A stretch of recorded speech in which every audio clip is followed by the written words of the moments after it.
सशक्त है वह। उस सशक्त रूप में ही महिषासुर मर्दिनी का जन्म होता है। और महिषासुर मर्दिनी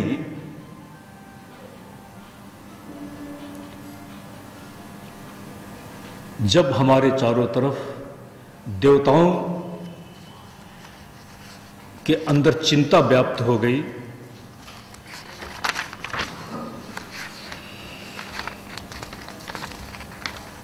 चिंता,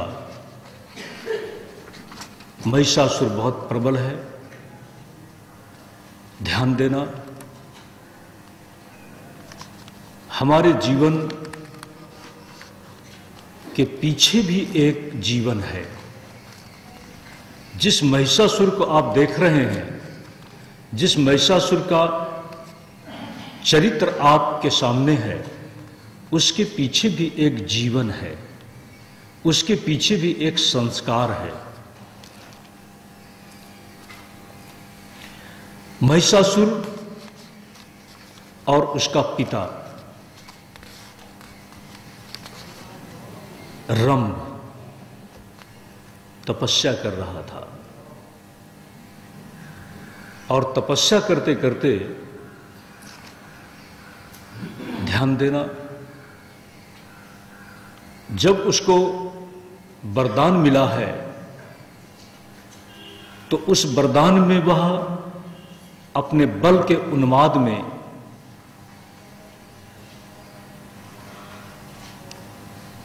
जंगल में जब चल रहा है तो एक महिषी को देखा है। ये शब्दों का व्यापार है, ये शब्दों की अपनी एक व्यवस्था है। महिषी कहते हैं भैंस को। सच तो यह है, आज भी हम किसी को कहते हैं ये तो बिल्कुल बैल है, बोलते हैं, बोल देते हैं ना, ये तो बिल्कुल बैल है, और जरा स्पष्ट कर देते हैं, अरे ये तो सिंह है। माताओं के लिए नहीं बोलूंगा, बोलते हैं ये तो बिल्कुल सिंह है, कोई विद्या मार्तंड है, कोई वेदांत केसरी है। एक महात्मा ने किसी को वेदांत केसरी न कह करके कहा ये तो वेदांत व्याघ्र है। अच्छा लगेगा? अच्छा नहीं लगेगा। संस्कृत में इस तरह का प्रयोग मिलता है, सिंहो माड़वका। तो प्रश्न है, क्या किसी को सिंह बोलने से वह सिंह हो गया? क्या किसी को बैल बोलने से वह बैल हो गया? लेकिन सिंह, चलो कल्पना करते हैं, ध्यान दो सज्जनों,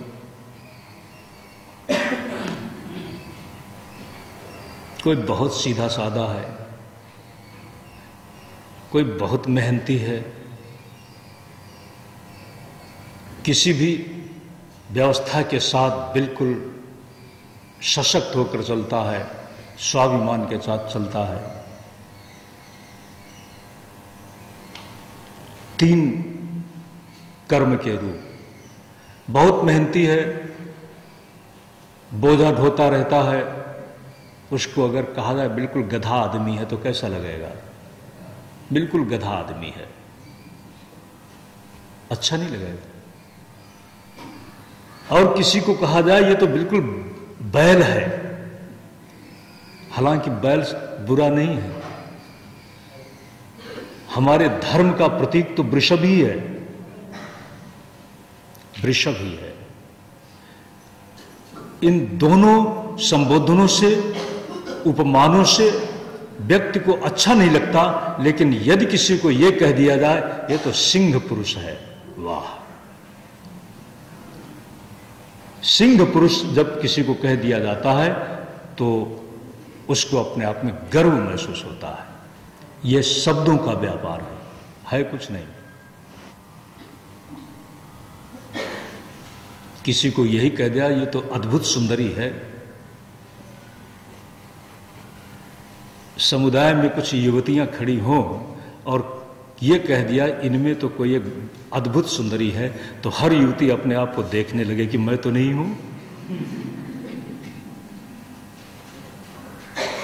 क्योंकि समुदाय में है ना, तो समुदाय में जब ये शब्द प्रयोग किया जाता है तो अपनी तरफ सौंदर्य का बोध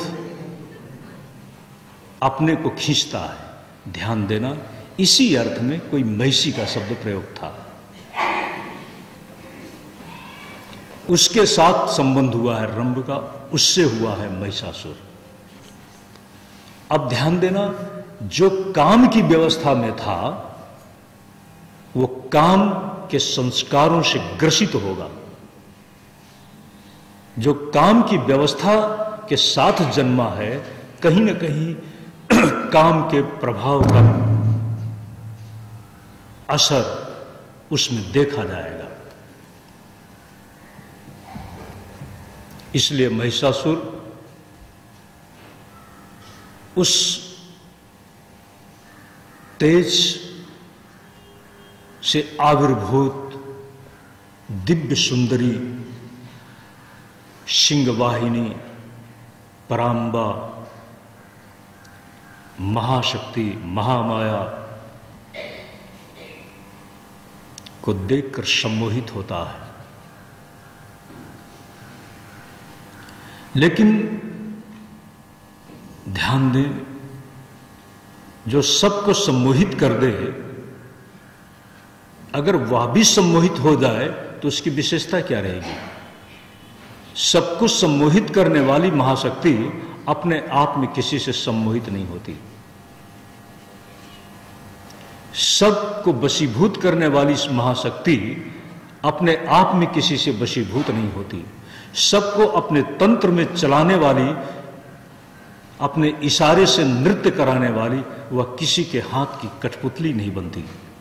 यही उसकी विशेषता है। ये वो महाशक्ति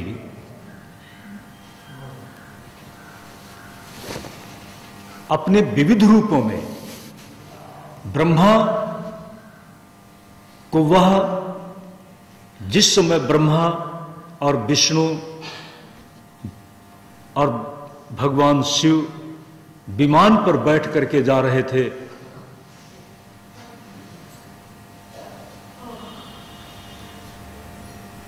पहले नंदन वन, फिर ब्रह्मलोक, फिर विष्णु लोक और फिर शिवलोक पहुंचे। चकित हो गए कि मेरे समानांतर ये कौन। बाद में वे एक द्वीप में गए हैं जिसको हम मणिद्वीप के रूप में कहेंगे। वहां एक अद्भुत दिव्य सुंदरी देखा।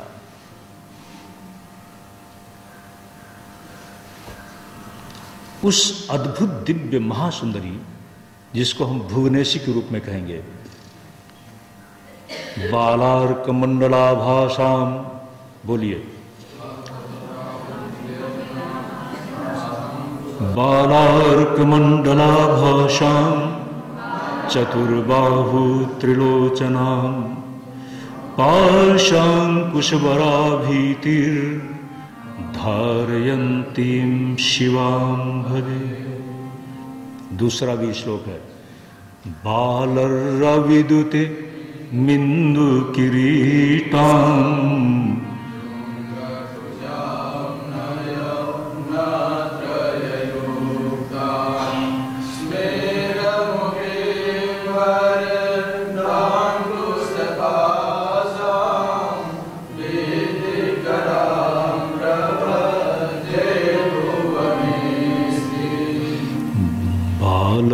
रविदुत मिंदु किरीटां तुंगकुचां नयन। उस महासुंदरी का यहां पर रूप बताया, बालद्युति, बालर रविदुति मिंदु किरीटाम तुंग कुचाम नयनत्रय युक्ताम उदर चतुर्बाहुम त्रिलोचनाम। ध्यान देना, बड़ी अद्भुत संगति है। एक तरफ भुवनेशी है और जो भुवनेशी है वही बालार्क मंडलाभासाम चतुर्बाहुम त्रिलोचनाम पाशांकुश बराभीतिर धारयंतीम शिवाम भजे। बालर रविदिमिंदु किरीटाम तुंग कुचाम नयनत्रय युक्ताम स्मेर वरदांकुश पाशा भीतिकराम प्रभजे भुवनेशी।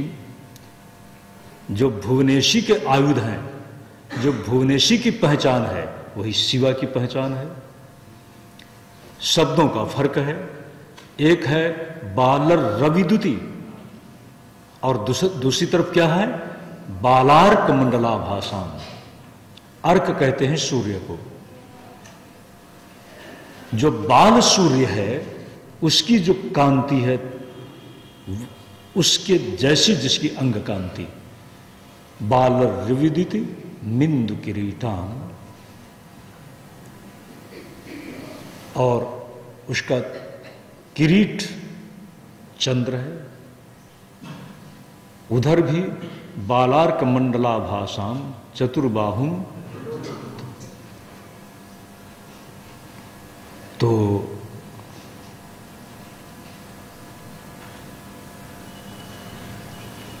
ये जो परम सुंदरी रक्तांबरा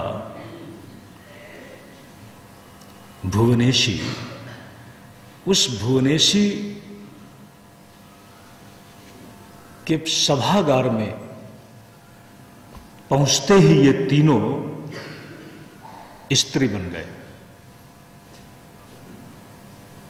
स्त्री बन गए। ऐसा आज भी कहा जाता है कि कोई ऐसा क्षेत्र है पूर्वांचल में जहां पर पहले ऐसा हो जाता था। खैर, मणिद्वीप की जब हम प्रकल्पना यहां करते हैं तो उस मणिद्वीप में निवास करने वाली पराम्बा भगवती भुवनेशी की नख की ज्योति कैसे है, ध्यान देना। करोड़ों सूर्य के समान जैसे, ये तो वास्तविकता को हम यथार्थ मानदंड तो हमारे पास है नहीं, अपनी अपनी कल्पना से हम उपमा देते हैं। तो करोड़ों कोटि सूर्य समप्रभा, कल्पना करिए। वक्रतुंड महाकाय सूर्य कोटि समप्रभो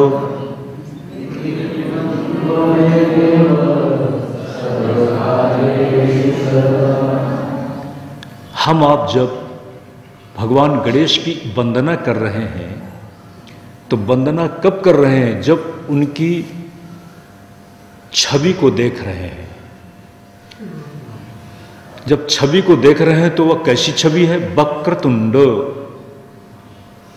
महाकाय सूर्य कोटि समप्रभा। एक सूर्य को तो हम देख नहीं पाते, एक सूर्य के प्रकाश पुंज को तो हमारी आंखें देख नहीं पाती, तो सूर्य कोटि समप्रभ उसको हम देख पाएंगे? नहीं देख पाएंगे। लेकिन फिर भी कहना तो है, कहने में उतनी उसकी विशेषता है कि हम उससे अभिभूत हो जाते हैं, लेकिन फिर भी कुछ कहना तो है। नख के संबंध में ऐसा लगता है, बहुत बार आप लोगों को शायद ख्याल तो है, लेकिन कम ख्याल हो तो बता दें।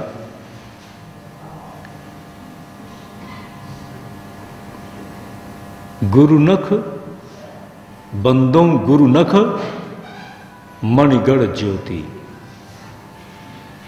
थोड़ा बोल लीजिए। बंदम गुरु पद पद्म परागा सुरुचि सुबास सरस अनुरागा अमीय मूरिमय चूरन चारु शमन सकल भव रुज परिवार। गुरु के चरण कैसे हैं? लेकिन जब आप चरण की पूजा करते हैं तो खास करके पूरे चरण की नहीं, किंतु अंगुष्ठ नख की। सही चंदन लगाने का विधान नख में है, अंगूठे में नहीं, नख में। यह जो महाशक्ति है तो माता रूपी पूर्ण गुरु है, महागुरु है। बंदों गुरु पद नख मणि ज्योति। तो नख एक परंपरा से चला, पूजा के विधान में आया। ऐसा लगता है कि शायद यहीं से आया।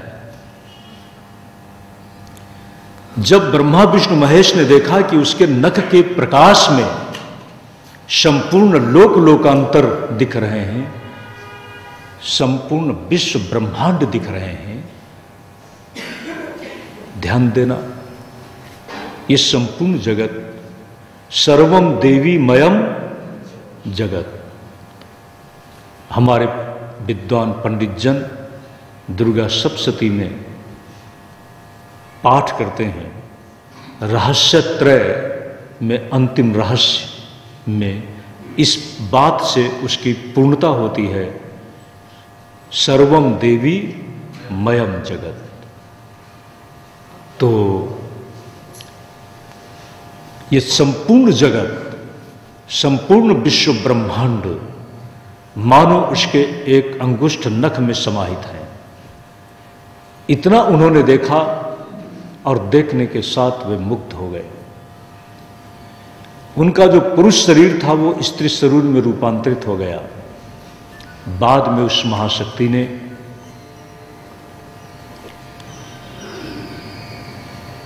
अपनी महिमा से भगवान ब्रह्मा को महासरस्वती दी है, भगवान विष्णु को महालक्ष्मी और भगवान शंकर को महाकाली।